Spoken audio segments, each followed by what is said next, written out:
Bharatiya Janata party दफ्तर पे दफ्तर पूरे जम्मू कश्मीर में बना रही है। इसी में से एक दफ्तर के ऊपर सवाल खड़े किए हैं एमएलए डोडा महराज मलिक ने। इनके मुताबिक भारतीय जनता पार्टी का कठुआ दफ्तर जो है अवैध जमीन के ऊपर बना है, अवैध दफ्तर है। लेजिस्लेटिव असेंबली के फ्लोर पर जब आप कोई बात करते हो बड़ी जिम्मेदारी से आपको करनी पड़ती है, वरना माफी मांगनी पड़ेगी। देखिए, आप मेरी बात सुन लीजिए। इन्होंने कहा कि कठुआ के अंदर जमीन जो है सरकारी जमीन पे कब्जा हुआ है। मैंने इन्हें ये कहा कि आपका दफ्तर सरकारी जमीन पे है कि मालकी जमीन पर है। ये सवाल पूछना कोई गुनाह नहीं है। अब अगर उनका पर सुन असेंबली का रिकॉर्ड ही वो कहता एक है अलग आपने कहा कि सुन लीजिए इलीगल ना, है। सुन लीजिए। इन्होंने खुद बोला कि वहां की जमीन सरकारी जमीन पे कुछ लोगों ने कब्जा किया है। मैंने इनको ये पूछा कि आप जिन जगहों पे कार्यालय बना रहे हैं क्या वो सरकारी जमीन में है या कि मालकी जमीन में है। सुन लीजिए मेरी बात। ये जरूरी नहीं है कठुआ का कार्यालय, इनके कार्यालय मंडल कार्यालय, तहसील कार्यालय, हर जगह। मैं जानना चाहता हूँ, इसमें गुना नहीं है कि इनके जितने भी कार्यालय है क्या ये सरकारी जमीन पे है कि मालकी जमीन पे है। किससे जानना चाहते हैं? भाजपा से, और भाजपा से, सरकार में तो सरकार वो से। है नहीं, फिलहाल सरकार में जम्मू तो नेशनल कश्मीर, सुन कॉन्फ्रेंस। लीजिए, सुन लीजिए। फिलहाल सरकार से मैं ये जम्मू कश्मीर के पूछना चाहता हूँ, इन्होंने कार्यालयों का इतना अंबार देश के अंदर खड़ा किया है, उतने तो मंदिर या मस्जिद नहीं है जितने इन्होंने कार्यालय बनाए। मैं साफ इतना पूछना चाहता हूँ, क्या ये कार्यालय इनके सरकारी जमीन पे है या माल की जमीन पे है? मुझे नहीं पता है किस पे, लेकिन जानना चाहता हूँ। मेरा तो हक बनता है, मैं देश का एक हिस्सा हूँ। सुन लीजिए, अब पूरी बात है। मैं देश का नागरिक हूँ। मैं जम्मू कश्मीर क्या पूरे देश की खबर रखना चाहता हूँ। पता होना चाहिए कि भाजपा के कार्यालय हो या एनसी के कार्यालय हो या कांग्रेस के कार्यालय हो, ये सरकारी जमीनों पे है या माल की जमीनों पे है। अगर सरकारी जमीनों को लैंड माफिया अरे खरीद रहे हैं, सुन लीजिए, सुन लीजिए, तो मेरा से इसमें जानना बुरा क्या है? आपकी बात बिल्कुल सही है।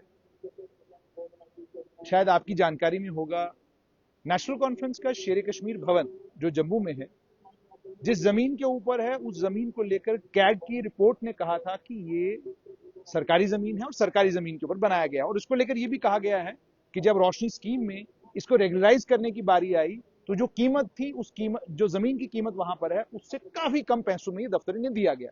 इसी तरीके से जो नेशनल कॉन्फ्रेंस का दूसरा दफ्तर श्रीनगर में है हमने वो भी सरकारी सुन लीजिए सुने ना हाशमी साहब, मैं उस। आपको एक चीज बताऊंगा। ये जो सरकार है ना, इस सरकार, ये जमीन फिलहाल है ही नहीं किसी की। ठीक। आप ये बोलोगे कि ये सरकारी जमीन है, ये माल की जमीन है, कौन है मालिक? इस जमीन का मालिक है ही नहीं कोई। ठीक है। एक जमाना था जब जम्मू कश्मीर में सिर्फ शेर और बकरी हुआ करता था, तब किसके बाप की जागीर थी? ये तो किससे कहानियों में हमने पढ़ा है। इसको तो यहाँ पर बनाया गया, वक्त के साथ साथ लोग आए, उनकी जमीन बनी, फिर कब्जा हुआ। ये तो सिर्फ इस दौर के अंदर। इन्होंने तो इनके दौर में जो आदमी जहां अपना खान तामझाम देखता था, जहां सब्जी उगाता था, इन्होंने उस बंजर जमीन में जहां जरखेज हमने बनाई थी वो भी इन्होंने छीन ली। बस क्या है, कागज में नाम नहीं है। और हमें उस जमीन पे लूटने वाला अधिकार रखता है बाहर की स्टेट का। लेकिन सुन आप लीजिए, सुन लीजिए। आप चाहते मैं क्या हैं? चाहता कुछ नहीं हूँ। सरकारी जमीन है या माल की जमीन है, इसका अधिकार सरकार देती है। ठीक। और अगर एनसी की बात आप कर रहे हैं, भाजपा की बात कर रहे हैं, ये स्टेट लैंड को मालकी बना लेंगे, बीजेपी की मालकी बनाएंगे, ऐसा नहीं। महाराजा ने इस स्टेट को खरीदा है, इस जमीन को खरीदा है। अब आप क्या बोलोगे इसमें? अंग्रेजों के बाप की जमीन थी ये, जो उन अंग्रेजों से लेकिन खरीद। मेरा अच्छा मुझे आप सुन लीजिए सुनो ना। सुनो अब मुझे बताओ, क्या अंग्रेजों की मालकी थी ये? अरे भाई, महाराजा ने उनसे खरीदी। अब उसके बाद दूसरे आगे, उन्होंने उसका हमको हमें दे दिया, माल का ना चलता रहा ये लेकिन सिलसिला। मेरा अच्छा ये बताएं। मगर मेरे सबको जीने का अधिकार है, बिल और जिस चप्पे की जमीन पर एक आदमी रह रहा है उसे ये अधिकार न छीना जाए। जो भाजपा ने तर्ज लाया था, जो रोशनी एक्ट था, अच्छा था। लोगों को जमीन थी जो जिसके कब्जे में थी, उसको अधिकार था। ये लोग आए, रोशनी एक्ट खत्म, चलो जी स्टेट लैंड है, फॉरेस्ट लैंड है, दे दिया आपने लेकिन उद्योगपतियों लेकिन को। लेकिन मैं आपसे महराज साहब जानना चाहता हूँ, रोशनी का जहां तक ताल्लुक है, रोशनी की एक पीआईएल हुई थी हाई कोर्ट में। पीआईएल किन वकील साहब ने की थी उसमें मैं जाना नहीं चाहूंगा, तफसील मेरे पास है।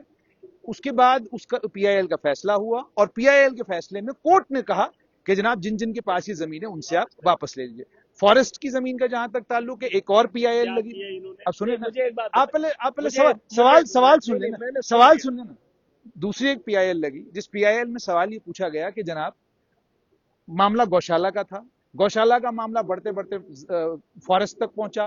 फिर पूछ लिया कोर्ट ने, कहा जनाब फॉरेस्ट की जमीनों के ऊपर कब्जे कितने हैं, वो भी एक पीआईएल थी। उस पीआईएल के नतीजे में कहानी निकल आई कि जनाब फॉरेस्ट की जमीनों पर ये कब्जे हैं। कारीगर। और दोनों पीआईएल जिन्होंने की हैं उनका ताल्लुक बीजेपी के साथ नहीं है। अब मैं आपसे ये जानना चाहता हूं, पीआईएल करने वाले से आपको शिकायत नहीं? मुझे नहीं पता किसने किया, लेकिन मैं ये कह सकता हूँ अगर पीएल करने वाला कोई और था तो इन्होंने रोशनी एक्ट की जगह दूसरा कोई कदम इन्होंने उठाया। बुलडोजर सुन चलाया लीजिए, ना, बुलडो मैं नहीं, ये नहीं करना था, क्योंकि जो जरखेज जो बंजर तो जमीन थी। कोर्ट ने अब ऑर्डर सुन दिया। लीजिए, अब सुन लीजिए ना, जी कोई और दूसरा तरीका निकालना था। जी रोशनी एक्ट थी, कोई तीसरा एक्ट लाना था, कुछ और लाना था। अभी किसी ने, एक आदमी ने अंदर कहा कि वहां पर जो है यहाँ लखनपुर में कुछ ऐसा काम किया जाए ताकि जम्मू के अंदर कारोबार ठप हो गया। आपने सुना बीजेपी के आदमी ने कहा। मैंने उसमें कहा महाराजा हिंदू था, उस वो हिंदुस्तान के साथ डायरेक्ट भी जा सकता था, बिना शर्तों को बोल देता हिंदुस्तान को भाई साम लो, खुद ही देख लो, जो मर्जी जम्मू कश्मीर में कर लो। वो शर्तें इसीलिए रखी थी क्योंकि महाराजा यहाँ का राजा था, उसको पता था जम्मू और कश्मीर के पास है क्या। उसने इसलिए वो शर्तें रखी थी ताकि ये लोगों की तहफुज हो जाए, यहाँ पर कारोबार यहाँ का करे, बाहर का है सिर्फ पैसा दे और खाना खाए।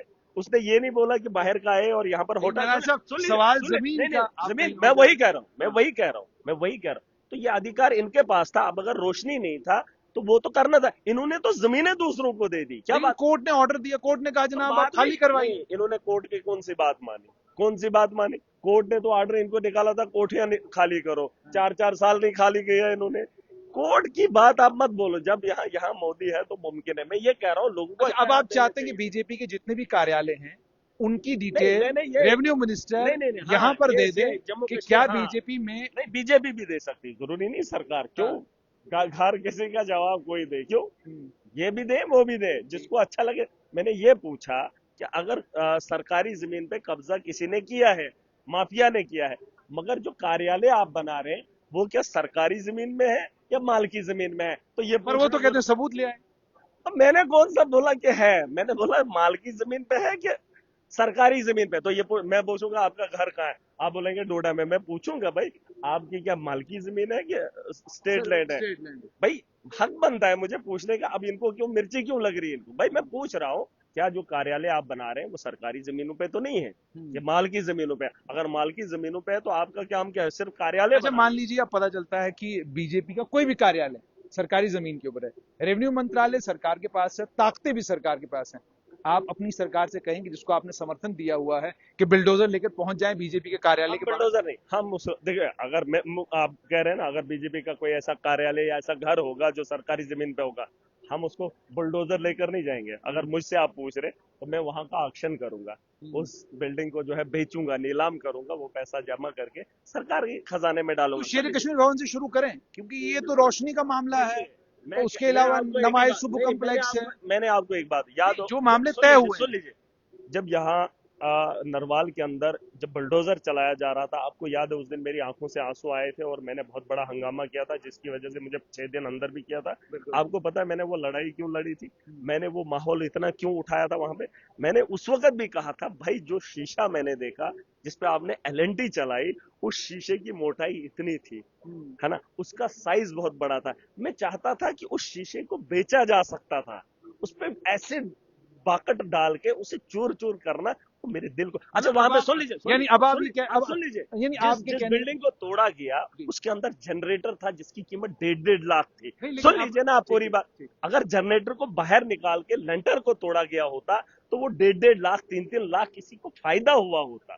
आप मुझे बताओ ये इनकी पॉलिसी है क्या? ये पॉलिसी गलत बनाते हैं, लेकिन बुलडोजर मेहराज लेके साहब, उखाड़ दे, उसका एक्शन कर दे। लेकिन मेहराज साहब इसका मतलब ये हो गया कि आप ये कह रहे हैं कि रोशनी स्कैम में जो जो जितनी भी सरकारी इमलाक, खास तौर पर वो जिसमें सियासी जमातों के दफ्तर हैं, आप ये आइडिया सरकार को दे रहे हैं कि आप बुलडोजर वहां मत चलाइए, हाँ, आप उसका ऑक्शन ऑप्शन। कीजिए।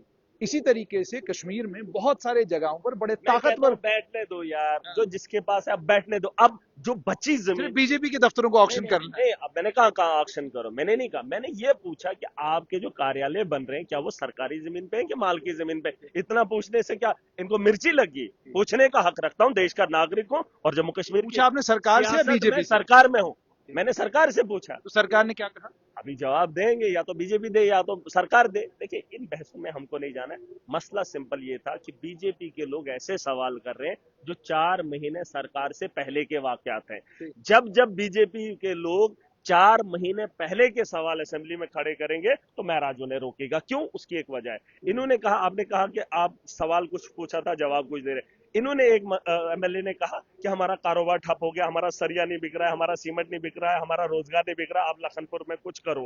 भाई लखनपुर तभी तो बॉर्डर बनाया था महाराजा ने ताकि जम्मू कश्मीर के लोग खुशहाल रहे, तब तो तुमने तालियां बजाई। अब तुम बोल रहे हो कि अब इसे रोको, तुम्हारी बजरी नहीं बिक रही है, बजरी बेचने वाला भी बाहर का है। महाराजा ने जमीनों पे किसी को रहने का अधिकार ही नहीं रखा था, यहाँ की नौकरियों के लिए अधिकार नहीं रखा था। इन्होंने तो हमारे चनाब से रेत उठवाने का काम भी बाहर के लोगों से करवाया, और आज बोरे नाका लगाओ लखनपुर में। अरे जो नाका था उसको तोड़ने में तो तुमने तालियां बजाई, अब तकलीफ क्यों हो रही है? अब तकलीफ क्यों हो रही है? इन्होंने यहाँ जम्मू के अंदर ईंटों के भट्टे, सुन लीजिए, भट्टे हुआ करते थे, वो भट्टे लोगों ने तोड़ दिए, पट्टे बोलते थे, पट्टे वो लोगों ने तोड़ दिए। जहां ईंटें बनती थी, आज पंजाब से ईंट आ रही है, सस्ते में मिल रही है, और लोगों को फायदा हो रहा है। यहाँ के लोगों का कारोबार ठप, यहाँ की मिट्टी का कोई फायदा नहीं। रेत को ढोने का काम पंजाब का कर रहा है, जाओ देख लो। अब मुझे बताओ, आज जम्मू के लोग खुश? तो आपकी सरकार, आप सरकार नहीं, अब तो सरकार आप है ना यार। सरकार ने, महाराजा का फैसला इन्हें अच्छा नहीं लगा, इन्होंने मोदी जी, आप अब कुछ तो करेंगे इन चीजों को ठीक देखिए करने मैं के कह लिए। रहा हूँ बीजेपी का एजेंडा साफ था, साफ था कि जम्मू कश्मीर के अंदर मुस्लिम नहीं, मेजॉरिटी। उनका साफ सुन था, लीजिए ना, आप क्या सुन लीजिए करेंगे? ना, मैं तो ये भी, ये डोगरे कहाँ जाएंगे? इनका आप नहीं मानेंगे, ये परिवार का हिस्सा नहीं। आप सिर्फ कश्मीर को लेकर बात क्यों करेंगे? ये लोग अगर इस दलदल की ओर जा रहे हैं, ये लोग लुटवा रहे हैं खुद को, और अपने साथ, अपने साथ हमको भी लुटवा रहे हैं। हम कहां जाएं? जम्मू की बात अलग है, कश्मीर की बात अलग है, खिताई चनाब और पीर पंजाल इसकी जद में आ रहा है। ये लोग फैसला कर रहे हैं, वो लोग फैसला कर रहे हैं, ये गलत करें या वो गलत करें या वो सही करें, हम तो इसमें पिस रहे हैं। अच्छा मेरा सब, मुझे मैं ये कह रहा हूँ, सुन लीजिए मेरा भाई सब, साहब, अब मेरा एक और सवाल, आखिरी सवाल। सवाल आप ऐसे पूछ रहे हैं, मैं जवाब भी आप बेसिकली चिनाब से आते हैं ना? डोडा, किश्तवाड़, रामबन 3 जिले हैं, आपकी जानकारी में होगा। डूलस्ती का हाइड्रोइलेक्ट्रिक प्रोजेक्ट बना, उसको एनएचपीसी चला रही है। बगलियार हाइड्रोइलेक्ट्रिक प्रोजेक्ट बना, उसको भी एनएचपीसी चला रही है। कोई भी हाइड्रोइलेक्ट्रिक प्रोजेक्ट हम बनाते हैं, उसे एनएचपीसी चलाती है। हमारे पास इन प्रोजेक्टों को चलाने की काबिलियत हमें सिर्फ नहीं है, पर्सन नंबर 1। नंबर 2, आप जिस इलाके से आते हैं, साल 5 अगस्त 2019 से पहले तमाम सरकारें जम्मू कश्मीर की थी, और आप लगभग खुद मुख्तार थे, क्योंकि आपके पास आर्टिकल 370 था, 35A था। आपको पूरा याद होगा, क्योंकि आपने वो सारा दौर देखा है। 2019 तक मुझे लगता है डोडा को मुफ्त बिजली मिल रही थी, 24/7 बिजली मिल रही थी, प्रोजेक्ट हाइड्रोइलेक्ट्रिक प्रोजेक्टों का सारा फायदा आपको हो रहा था, और ये सारा नुकसान आपको 5 अगस्त 2019 के बाद हुआ। यही हुआ? नहीं, नहीं, ऐसा नहीं है। देखिए, कम से कम दिल की तसल्ली तो थी, जैसे घर छोटा हो या बड़ा हो। लेकिन इतना अभी आपको मैं इसकी मिसाल में आपको दूंगा। नहीं, बिजली, आप बिजली की मैं बात कर रहा हूँ, आप कह रहे हैं ना कि उसके बाद क्या, पहले 24 घंटे थी, 370 के टूटने के बाद क्या हुआ, ये जो माहौल हुआ। किसी एक आदमी की एक झोंपड़ी है, अगर वो मलकियत पे है ना, तो बाहर से कोई भी आएगा ना, वो अपने उसमें फखर समझेगा। अगर 4 छत भी बिल्डिंग होगी ना, सरकारी जमीन पे होगी ना, तो कांटों पे होगा। बात वही है कि अपना हक नहीं जता पाते, मेंटली डिस्टर्ब हो जाते हैं। तो सुनिए, 5 अगस्त 2019 तक किसने रोका था? क्या किसने रोका? मतलब 5 अगस्त 2019 तक आप तो वो बिजली तो ले मैं सकते थे ना, कम से मैं कम। उसकी बात नहीं कह रहा हूँ। इन्होंने तो बड़े बड़े वादे किए थे, इन्होंने तो कहा था रोजगार आप लाएंगे, खुद ही कह नशा रहे हैं, ये लाया, तो लूटने के लिए आए थे, तो लूट आए रहे हैं। लूट लिया ना। अब बचाना है, अब तो चुनाव हुए, सरकार बनी, अब तो यानी काम आप, अब करेंगे। You are giving a certificate कि 5 अगस्त 2019 से पहले जम्मू कश्मीर को किसी ने नहीं नहीं लूटा? लूटा। अरे किसी ने, मैंने कब बोला? मैंने बोला जो बचा कुचा था वही भी इन्होंने, अब भी उन्होंने लूटा जो यानी आप था। कह रहे हैं बचा कुचा नहीं था? नहीं, हाँ, बचा कुचा जो भी था, अब तो इन्होंने खाली कर दिया। देखो, जो जम्मू का लूटता था वो जम्मू में चलता था, शायद आपको ये गलतफहमी होगी। अगर घर का बच्चा खाए ना, चोरी से खाए, तो दुख नहीं आप, होता। हाँ, अपना ही खाए, हम्म, क्योंकि वो घर का ही है। ठीक। अगर बाहर वाला आके घर को खाली कर दे ना, तो दुख होता है। सुन लीजिए मेरी बात, अच्छा, डोडा की एक और बात मेरी आपसे, बात सुन, एक अब एक पूरी नहीं नहीं, एक ये आखिरी जवाब, सवाल। ये गलत बात अच्छा, है। आपको बात पूरी सुन लिया करे। देखिए, पहले क्या होता था कि जम्मू कश्मीर का अगर यहाँ का लुटेरा होता, करप्ट होता, कुछ भी होता, तो अपना होता। पैसा नहीं सर्कुलेट होता था। हाँ। अब जो यहाँ से लूट के जा रहा है, वो पैसा ही बाहर जा रहा है, उसका तो दुख है सर्कुलेट नहीं आपको कि यहाँ नहीं नहीं नहीं, मिलता, बाहर सर्कुलेट जा नहीं हो रहा रहा है। पैसा ही नहीं है, फिर गरीबी क्यों है, है। फिर नौजवान बेरोजगार क्यों? जब सर्कुलेशन ऑफ मनी, जो मैंने बार बार बोला है, सर्कुलेशन ऑफ मनी बंद हो गया है, आप देखिए पैसा बाहर से अंदर नहीं आ रहा है, अंदर से ही बाहर जा रहा है। तो ये चीज सोचने वाली है, आपको इस बात को समझना होगा। मैंने एक बात बोली है, ये 5 भाई हैं या 2 भाई हैं, हमारा हिस्सा है, एक दूसरे को देना नहीं चाहते, लेकिन अपने घर को बेहतर बनाना चाहते हैं। ये लोग उसमें नहीं, ये खुश हैं कि अच्छा, बीजेपी लेके जा रही है, बाहर के अच्छा, लोग मुझे ये लेके जा रहे बताइए हैं। मेहरा साहब, आपने असेंबली में गणपत ब्रिज गणपत का जो ब्रिज बना उसके ऊपर भी सवाल पूछा होगा। नहीं, आपने आपने पूछा होगा कि पुलडोडा की वो लंबी चौड़ी रोड बनाने की क्या जरूरत थी। आप ये पूछना चाहते हैं, ठीक है, आपको भी पूछने का हक है। अब मेरे जहन में नहीं है, मेरा भी हक है, क्योंकि गणपत का ब्रिज इलीगल है, वो पास नहीं मतलब हुआ। उसमें जिन्होंने वो पास पैसे नहीं। कमाए वो हकदार हैं अरे क्योंकि मैं वो तो अपने हैं। नहीं, अब 10 साल में इन्होंने क्यों नहीं पकड़ा, 6 साल में इन्होंने क्यों नहीं पकड़ा, ये एक ही है। अब एक ही देखिए, पार्टी है।